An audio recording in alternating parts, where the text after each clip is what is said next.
Actually, wait, never mind. Fuck this. We're fast traveling.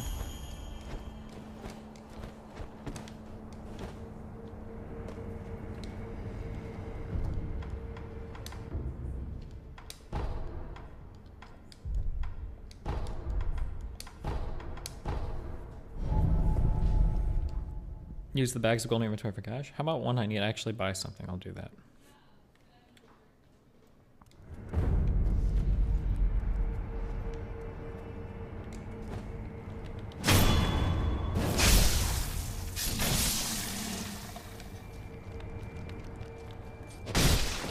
Dumb fuck.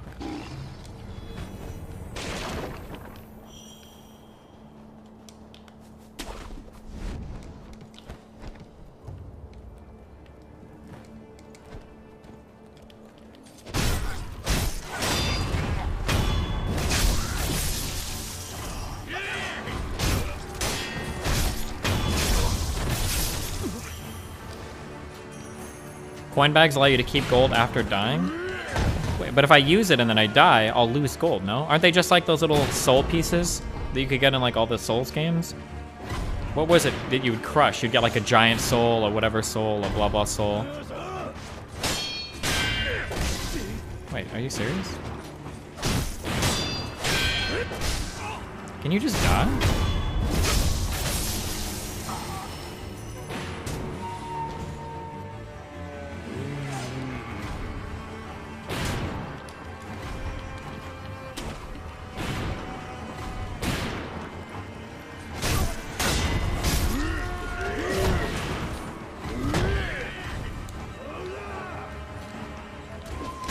I seriously can't.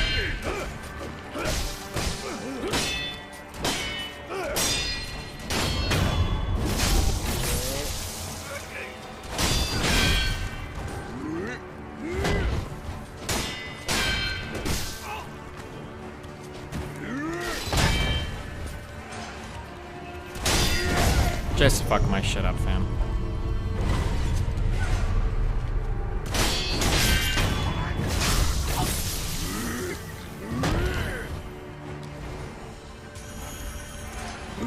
Oh my god, that tracking!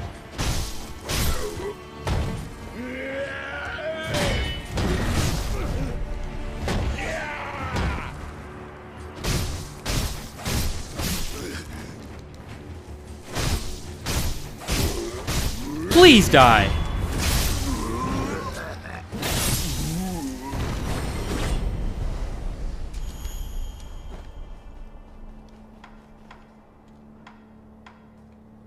All in a day's worth, I guess.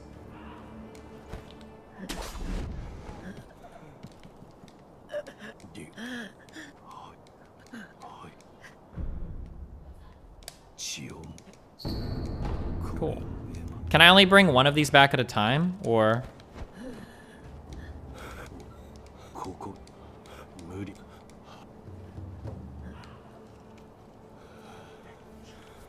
You only need one? Oh, okay.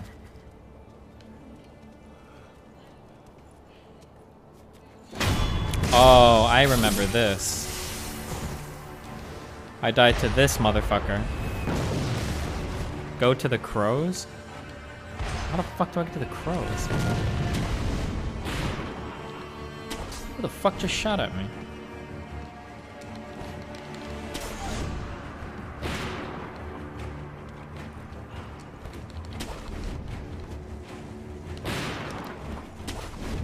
Who?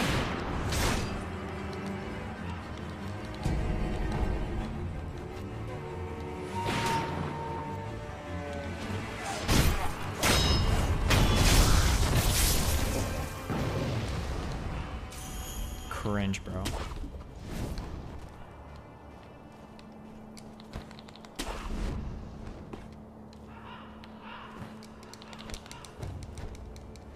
My...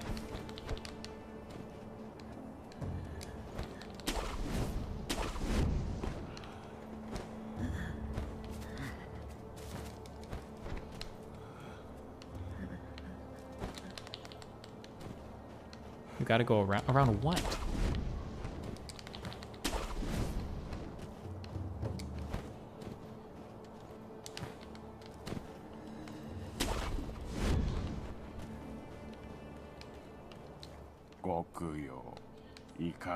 Christ.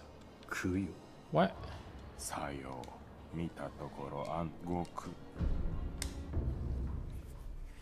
The fuck do I want to buy from this loser?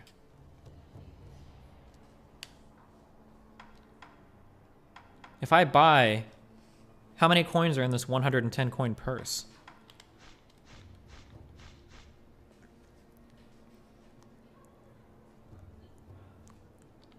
$100? Oh wait, that sounds based.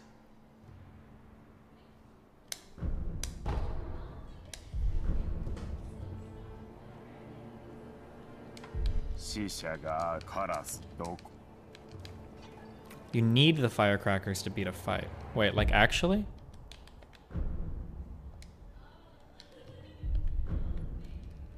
Okay, I don't care. I guess I might as well buy it, huh?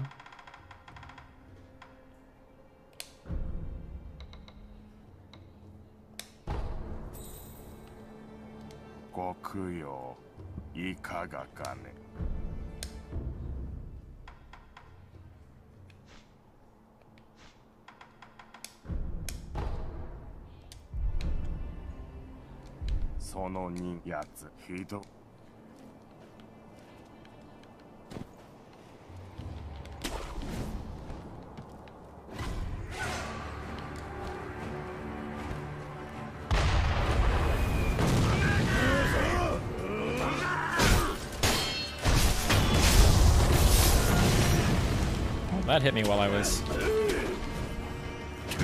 No way! Okay.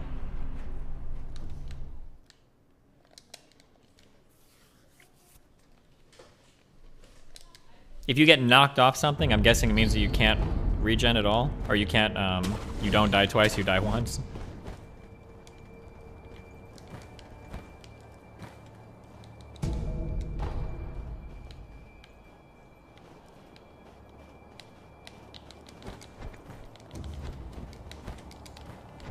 Oh, come on, please. Do I really have to go all the way around here again?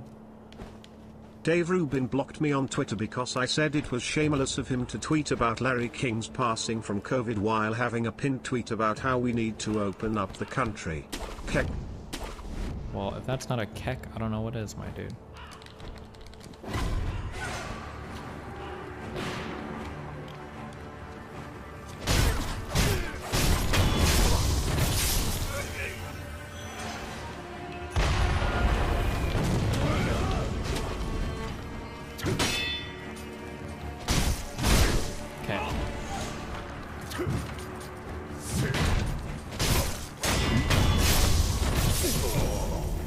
Fuck you.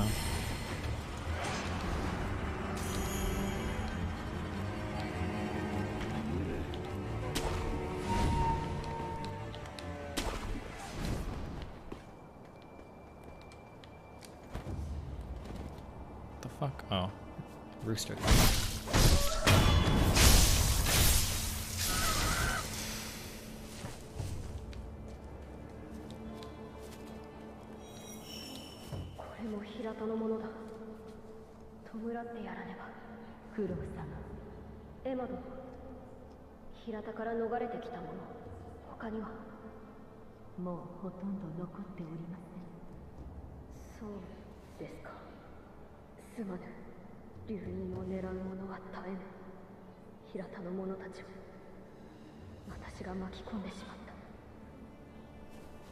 Wow. I think this is around where I was last time when I quit. I mean, took a break. You found the other survivor in this game yet? He's probably dead by now, bro. It's been a while.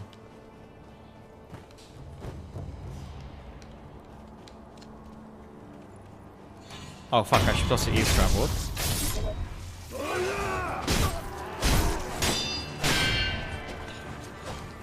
Stop being so tryhard.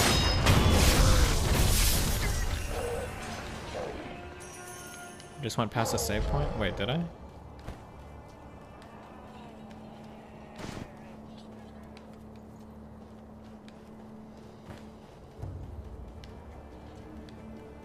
Oh. How is this guy safe? with everything else going on.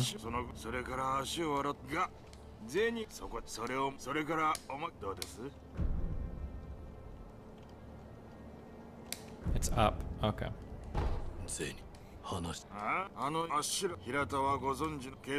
先だっての戦そこを狙ってそのさな旦那は足がさああの世も超今もねえお題さえいただきぜひお買い上げありがとうございます。 Rate the Bernie jacket meme. It's a rare 0 out of 10. Yeah, I don't understand. I don't think the meme is that funny at all. I'm not sure. I'm not getting it at all. 平田屋敷の押し入りボーってな調子で持ってそれおお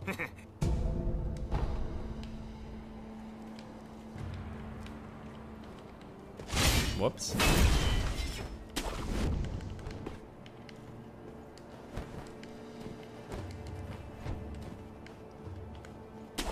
Wait, where the fuck is this save point? I went past here. Oh, I see it.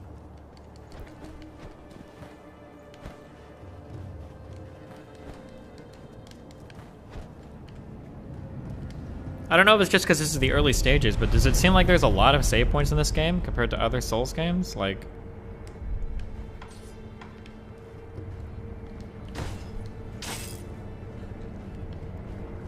feels like every 3 or 4 enemies you hit like another checkpoint. Oh, what's up, buddy? You look pretty fucked. Oh, this guy's... Wait, is this guy a bad guy? Oh. Grab attacks cannot be deflected. There's no way to avoid taking 6 damage from grab, but if one jumps this way, grabs can be avoided. Some grabs can also be avoided with a well-timed...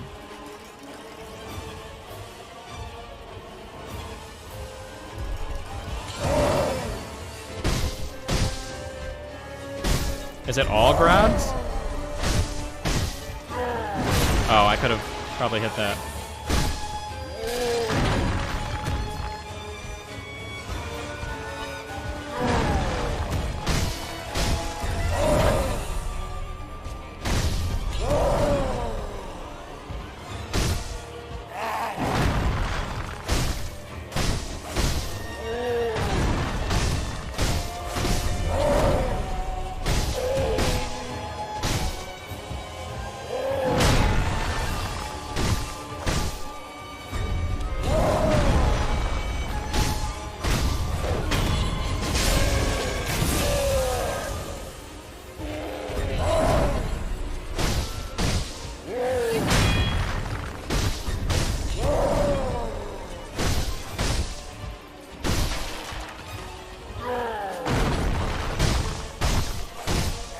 No, wrong. 2 wrongs in a row, not good. And I'm dead.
Oh my god, dude.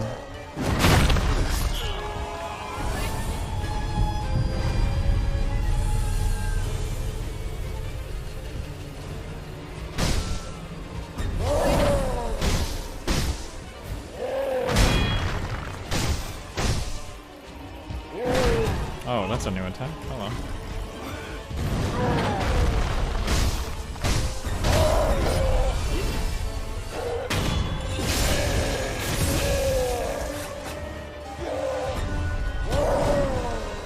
Seriously?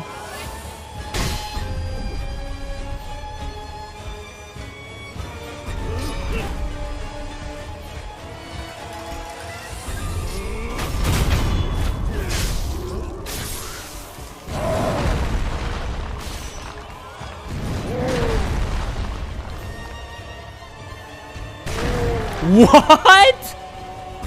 I'm dead. Oh no.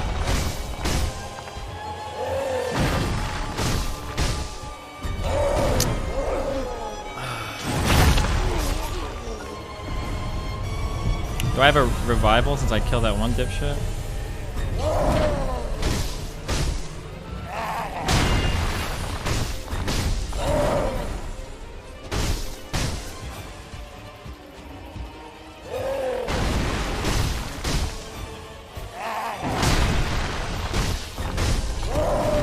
Dude, he tracks a little bit on the grab after that. I need to stop hitting twice after he misses.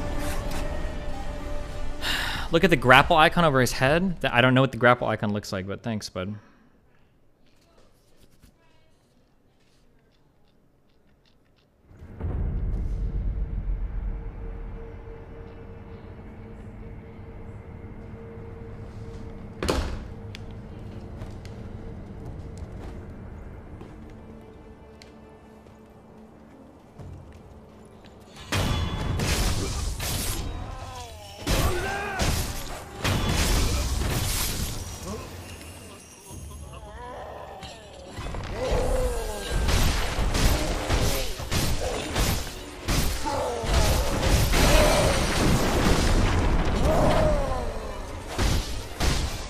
Oh, the green thing.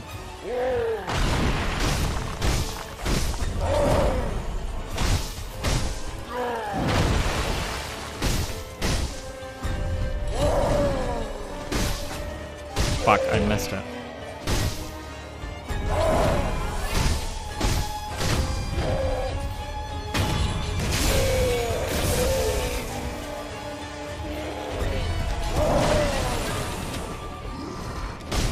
What? Okay, I don't care about that. Literal gibberish, $5. You unlock your second revive when you get death blows on bosses and mini bosses.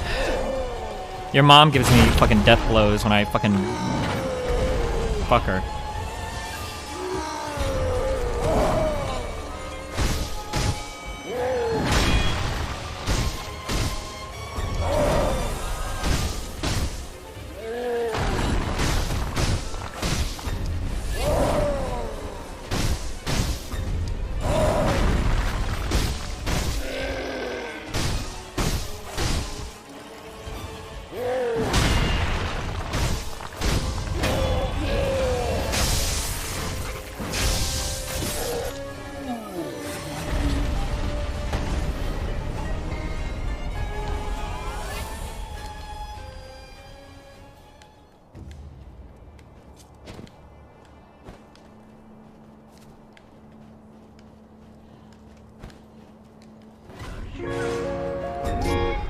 What the fuck? I didn't even see it. Congratulations Destiny for beating the 10 million time reigning UFC champion, the fat hairy troll.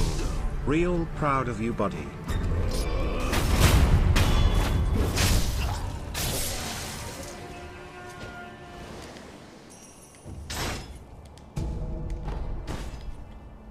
What does this actually do?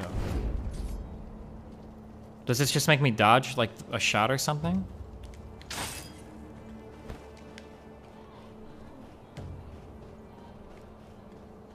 Yes. Oh. How active, how long is it on me? Like, is it active now or?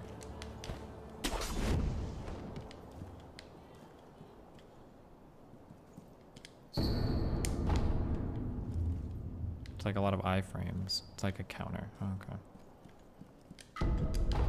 Oh, a gourd seed. That's something. Wait, did Melina go back to streaming after her show?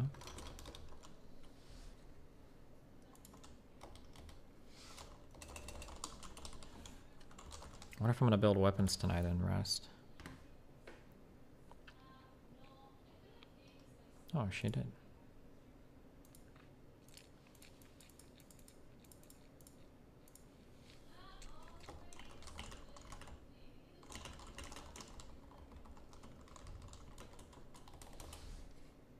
What? Here's my drunk take on the whole Destiny thing. Is in person, Destiny's great. Like he's been really nice to me, and I understand what Melina was saying about him being a really nice person. But what I'm not gonna be able to get over ever is I just think that Destiny thinks I'm stupid, and I don't think he'll ever get over that. Like I really just think that he thinks I'm stupid. You know what I mean? I think he thinks that about a lot of people, but I definitely think he thinks that about me. So here's my. Everybody seems to think. I think it's just because of the way that I talk. Everybody seems to think that I think that everybody is like an idiot. But I think it's because the only clips you ever see of me is like screaming at people that are actual fucking unironic idiots.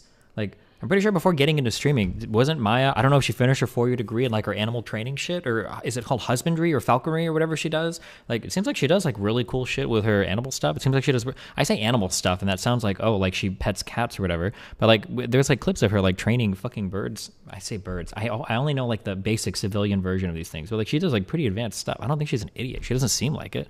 I mean, it seems like her life was going really well before Twitch. It seems like she's on Twitch now and she's doing really well there. Like, I don't know why she thinks I think she's so dumb. I think that people are so used to like a friend has to defend you to the fucking end on every single take. Sometimes I think people say really dumb things. There have been times where Maya said something that I think is really dumb, but it doesn't mean I think she's dumb. Like I've said dumb things before. I feel like somebody sees me call somebody out one time, or they see me call somebody out like one time, and they're like, oh, he must hate that person, or he thinks that person is a total fucking one. It's like, no, I just think they said something stupid. But like, it's not like an overall indictment of their character.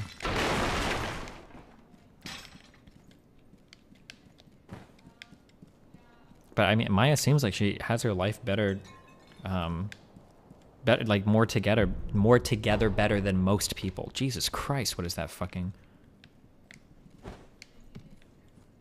What is this? Does not open from this side. Watch your Chad gamer moment. What?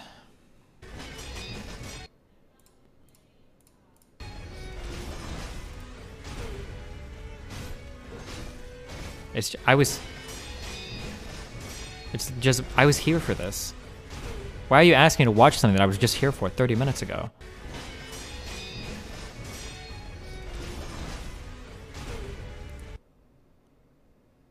Do you think this was awesome as fuck? Because what's actually happening here is I'm actually misclicking and I do my double slash, and my little double slash is see this thing? That's the only reason I avoid that hit. It's not because I actually dodged it. But thank you.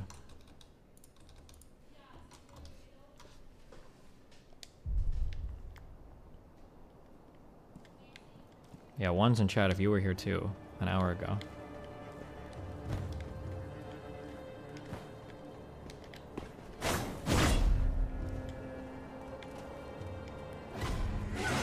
I don't know why I jumped down here.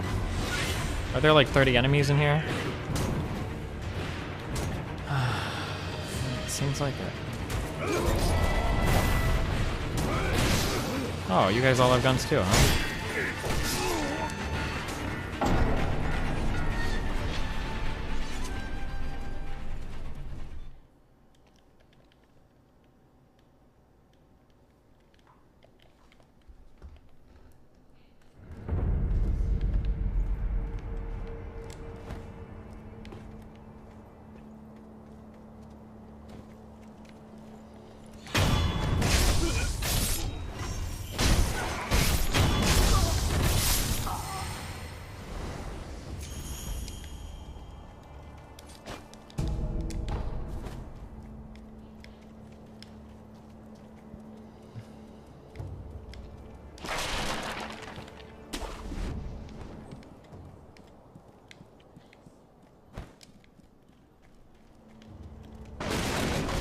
Don't mind me.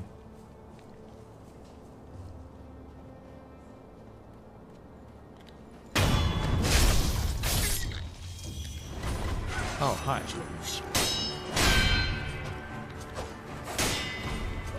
Wait, oh my god, that's not the button I was looking for. I thought it was R1 and then L1.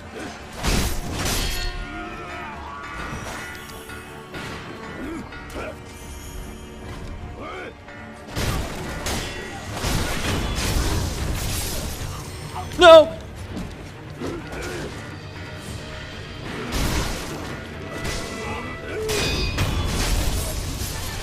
I have to kill the gunner because this guy is...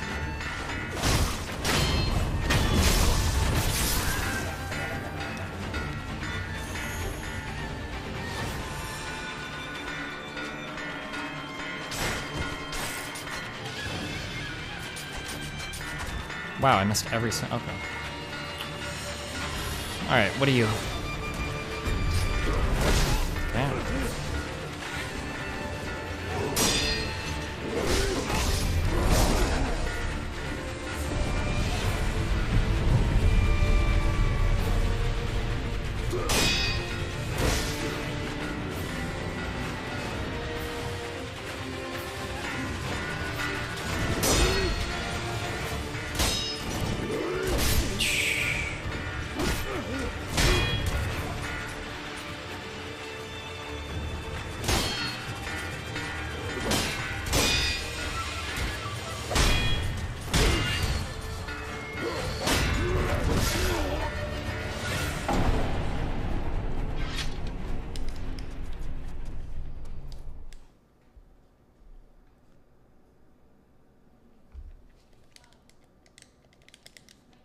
Okay, I think this might be our... I think we might do this section tomorrow.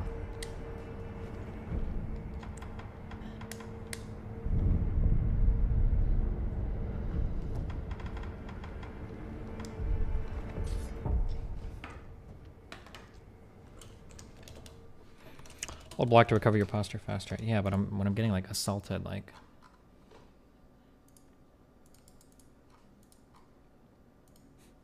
I mean harassed, not assaulted. Sorry, I'm just kidding. One time me and Steven were in bed, and then like she came Oh god, what is this?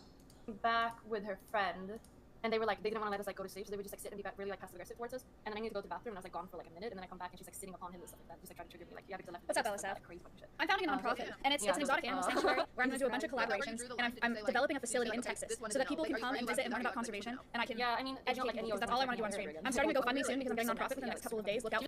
Wait, okay. Don't they always talk about like relationship related shit on this podcast? You can't really be surprised, right? Like the name of the podcast is literally The Real Housewives of Twitch. Isn't that like the whole... I feel like every time I see clips from it, that's usually what they're talking about. But but maybe I'm wrong. Maybe it's just what I see clipped on LSF, I guess. I'm not hosting Destiny. I've already played that game. Here's my drunk take on the whole Destiny thing. Is in person. Oh, okay. I don't care about this.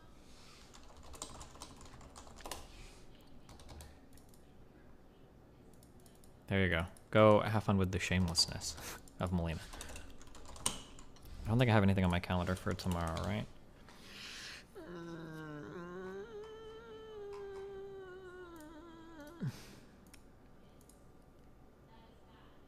Oh god, I have a politics survey in May. I mean, that's gonna be fun, okay.